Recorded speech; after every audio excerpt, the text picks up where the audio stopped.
নমস্কার, কলকাতা টিভি ডিজিটালে আপনাদের স্বাগত জানাই। আপনাদের সঙ্গে রয়েছে আমি জুহিতা। আমরা দেখেছি যে পশ্চিম এশিয়ায় যে যুদ্ধ পরিস্থিতি তৈরি হয়েছে তার ফলে কিন্তু একাধিক জায়গায় ইতিমধ্যে তীব্র যে জ্বালানি সংকট সেটা প্রভাব পড়েছে, আমাদের রাজ্যেও সেই প্রভাব পড়েছে। তাছাড়াও গোটা দেশ জুড়ে বলা যেতে পারে যে জ্বালানি সংকটে ভুগছে। এবং যখন হরমুজ প্রণালী অবরুদ্ধ করেছিল ইরান, এবং তারপর পরে আমরা দেখেছিলাম যে গোটা বিশ্বে একটা অস্থির আবহ তৈরি হয়েছিল এবং গোটা বিশ্বেই এই যে সংকট সেটা তৈরি হয়েছিল। এবং আমাদের দেশে এর প্রভাব পড়েছিল, যদিও এখন জাহাজ চলাচলে ছাড় দিয়েছে ইরান, তবে এখনও পর্যন্ত যে সংকট সেটা কিন্তু মেটেনি।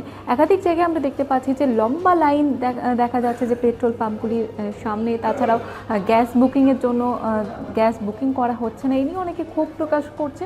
তবে এবার একটি বিশেষ উদ্যোগ নেওয়া হয়েছে গুরুগ্রামে। সেখানে এটিএম হচ্ছে এলপিজি এটিএম, এবং যা কিন্তু অনেকের সুবিধা হবে এই এটিএমের ফলে, সেটা কিন্তু অনেকে মনে করছে। এবং যাতে সাধারণ মানুষের হয়রানি না হয় সেই কথা মাথায় রেখেই এই সিদ্ধান্ত নেওয়া হয়েছে। এবং এটা ব্যবহার করা খুবই সহজ, এবং আর লম্বা লাইনে দাঁড়াতে হবে না। আপনি আপনার যখন সুবিধা মতো সময় মতো আপনি এই এটিএম ইউজ করতে পারবেন। এবং যে ভোগান্তি হতে হচ্ছিল সাধারণ মানুষকে, ভোগান্তির শিকার হচ্ছিল সাধারণ মানুষ, সেখান থেকে কিন্তু রেহাই পাবে এই এলপিজি এটিএমের মাধ্যমে। এবং সেটা গুরুগ্রামে পরীক্ষামূলকভাবে চালু করা হয়েছে, দেশের প্রথম এলপিজি এটিএম। এবং এটি চালু করা হয়েছে একটি বিপিসিএল এর তরফ থেকে। এই নতুন ব্যবস্থা সাধারণ মানুষের কাছে গ্যাস পাওয়ারকে আরও যে সহজ সেটা কিন্তু করে তুলেছে। এবং গুরুগ্রামের সোহনা এলাকার সেক্টর 33-তে একটি আবাসনের পাশেই এই এটিএমটি গড়ে তোলা হয়েছে। এবং সেখানে বলা হয়েছে যে আর লম্বা লাইন দিতে হবে না, নিজেদের ব্যবস্থা মতো নিজেদের সময় মতো আপনি এই এটিএম থেকে এলপিজি ভরতে পারবেন। এবং এর বেশ কিছু স্টেপ রয়েছে। এক্ষেত্রে আপনার মনে হতেই পারে যে কিভাবে আপনি ইউজ করবেন। সেক্ষেত্রে বলা হচ্ছে যে এই যে বসানো হয়েছে এটি কিন্তু এলপিজি ভেন্ডিং মেশিন, এবং এখানে মাত্র 2 থেকে 3 মিনিটের মধ্যে খালি সিলিন্ডার আপনি ভরতে পারবেন।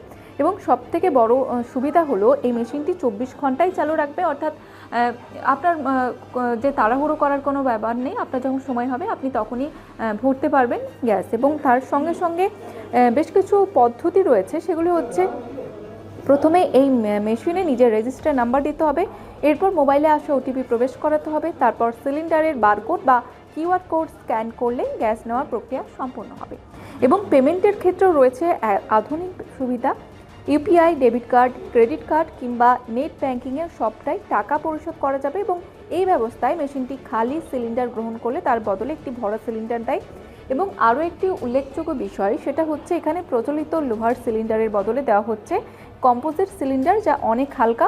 সাধারণ সিলিন্ডারের থেকে ওজন বেড়ে প্রায় 31 কেজি, এবং সেখানে এই নতুন ফাইবার সিলিন্ডারের ওজন প্রায় 15 কেজি। এক্ষেত্রে আপনার যে নিয়ে যাওয়ার সুবিধা সেটাও সুবিধা থাকছে। এবং এছাড়াও এই এটিএম মেশিনে একসঙ্গে প্রায় 10টি সিলিন্ডার রাখা যায়। যেমনটা আপনাদের বলছিলাম যে আর তাড়াহুড়ো করতে হবে না এবং লম্বা লাইন দিতে হবে না, আপনি নিজের সময় মতো সুবিধা মতো আপনি এই সিলিন্ডার ভর্তি করতে পারবেন। এবং সিলিন্ডারের সংখ্যা কমে গেলে স্বয়ংক্রিয়ভাবে নিকটবর্তী গ্যাস এজেন্সিকে সতর্কবার্তা পাঠানো হয়, ফলে দ্রুত পুনরায় ভরাট করা সম্ভব হয়। এবং সব মিলিয়ে দেশ জুড়ে যে এলপিজির সংকট তৈরি হয়েছে সেখান থেকে রেহাই পাবে সাধারণ মানুষ, এমনটাই মনে করা হচ্ছে।